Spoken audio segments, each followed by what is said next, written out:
काफ़ी दिनों बाद मैं कोई वीडियो पोस्ट कर रही हूँ यहाँ पे अपने चैनल पे। मैं सब कुछ खुद ही मैनेज करती हूँ। I manage everything all alone because जितने भी सोशल मीडिया हैंडल्स हैं मुझे सबको खुद ही देखना पड़ता है।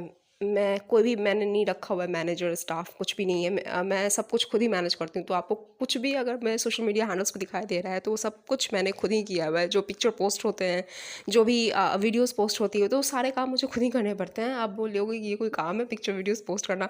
अरे भाई, खींचना भी पड़ता है, पिक्चर क्लिक भी करना पड़ता है। मैं खुद वो सब खुद को ही करती हूँ। मैं अपने पिक्चर भी मैं खुद ही क्लिक करती हूँ, वीडियोज़ भी मैं खुद ही बनाती हूँ और मैं पोस्ट भी खुद ही करती हूँ। सब काम मैं खुद ही कर रही हूँ।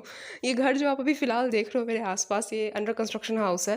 अब मैं अंडर कंस्ट्रक्शन हाउस दिखाऊंगी तो लोगों को लगा अरे तुम तो अमीर हो, तुम गरीब हो क्या? अब बताइए भाई, एक अंडर कंस्ट्रक्शन हाउस है जिस बहुत सालों बाद मैं 29 ईयर्स की हो गई हूँ। आप इमेजिन करो, मैं इतने सालों तक, मतलब मैं ज़िंदगी के 24 साल तक मैं रेंट वाले हाउस में रह रही थी। मेरे पास एक घर था जब मैं 10th में थी, तो मेरी मम्मी पापा ने एक ज़मीन ली थी जहाँ पुराना घर बना हुआ था।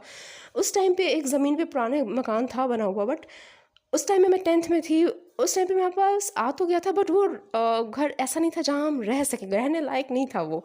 ऑलरेडी यूज्ड था, रेंटेड में हम लोग रह रहे थे। और वो ये जो हमने, मेरे मम्मी पापा ने बहुत मेहनत से पैसे कमा के जो खरीदा था, उस ज़मीन में जो घर था, वो भी उस टाइम पे इस कंडीशन में नहीं था कि आप उसमें रह सको। उसको पूरी तरीके से तोड़ कर, पूरी तरीके से फाउंडेशन को अच्छी तरीके से बनाकर, हर एक चीज़ को मेरी माँ ने अकेले खुद मैनेज किया है। और माय ब्रदर, मेरे भैया ने पैसे इन्वेस्ट किए हैं, मेरी माँ की मेहनत के पैसे हैं। तो बहुत खून पसीने की कमाई लगी हुई है इस घर में, फाउंडेशन में। और सब कुछ एक, कहते हैं ना, ज़ीरो से, स्क्रैच से स्टार्ट किया है। ज़ीरो से स्टार्ट करके इस फाउंडेशन तक बनाया है। पहले जो मकान था वहाँ पे बिल्कुल भी रहने लायक नहीं था। तो और उससे पहले हम लोग, बचपन से मैं रेंट में रहती आ रही हूँ। तो आप समझ सकते हैं कि मैं आज 29 साल की हो गई, 29 ईयर्स की हो गई हूँ मैं। और मेरे भैया की एज भी 36 के आसपास हो गई है, because he was born in 1988 and I am या he was he is still alive. और आई एम 29 ईयर्स ओल्ड। तो आप समझ सकते हैं इतने सालों के बाद मेरे पास एक अंडर कंस्ट्रक्शन हाउस आया है, मैं जो आपको फ़िलहाल दिखा रही हूँ।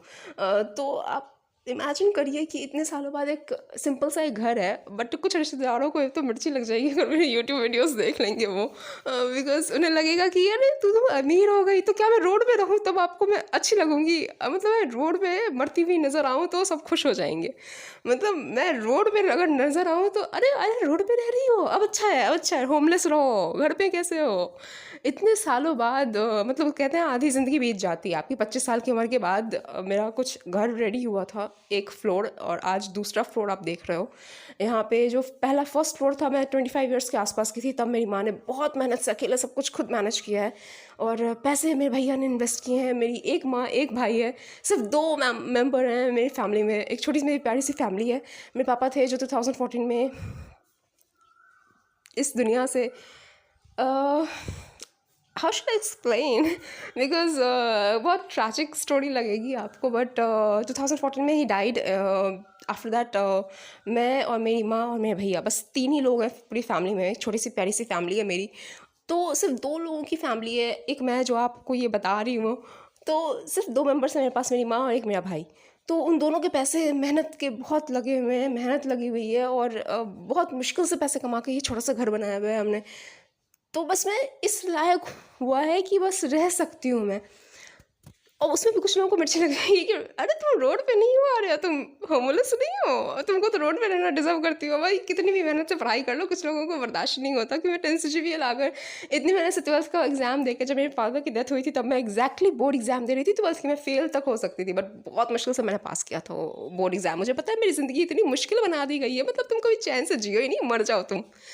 तो इसके बाद भी मैं आपको ये घर जो आपको दिखा रही हूँ ना आज, तो आप समझ जाओगी बहुत मुश्किलों के बाद मुझे ये अंडर कंस्ट्रक्शन घर नसीब में आया है, और बहुत मुश्किल से। मेरे भैया की एज इतनी है 36 आप खुद सोचो कि इस उम्र में हम अंडर कंस्ट्रक्शन घर पे एक फ्लोर तक, दो फ्लोर, बस 2 मंजिले मकान बना पाए हैं, 2 मंजिल, और थर्ड फ्लोर तक हम पहुँचे। आपको मैं छत के आसपास का एरिया भी मैंने आपको इस वीडियो में दिखाया होगा। आप इमेजिन कर लो क्या सिचुएशन है। और फिर भी लोगों को लगेगा अरे तुम तो बड़ी अमीर हो। मैं कोई top 10 richest person in the universe नहीं हूँ मैं, इस यूनिवर्स की रिचेस्ट नहीं हूँ मैं, कोई बिलीनियर नहीं हूँ मैं।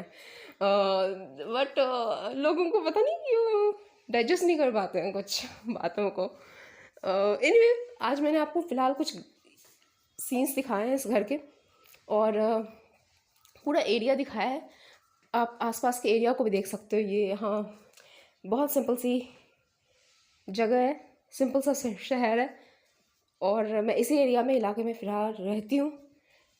बचपन से रह रही हूँ इस शहर में, और यहीं पे मेरे पापा ने, मेरी मम्मी ने बहुत मेहनत से पैसे कमाए हैं, और बहुत मेहनत करके, मतलब 10 घंटा कंप्यूटर के सामने बैठना कोई आसान बात है।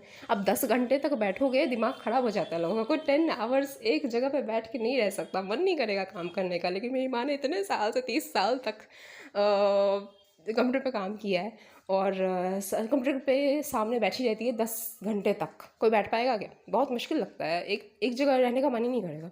और मेरे मम्मी पापा ने इतनी मुश्किल से कुछ पैसे कमा कर ये घर बनाया है, तो ऑब्वियसली फाइनली फीलिंग गुड कि एक घर तो है मेरे पास। भगवान की कृपा रही और आपका साथ रहा तो मैं आगे भी वीडियोस डालूंगी। फ़िलहाल के लिए इतना ही। See you soon in the next video.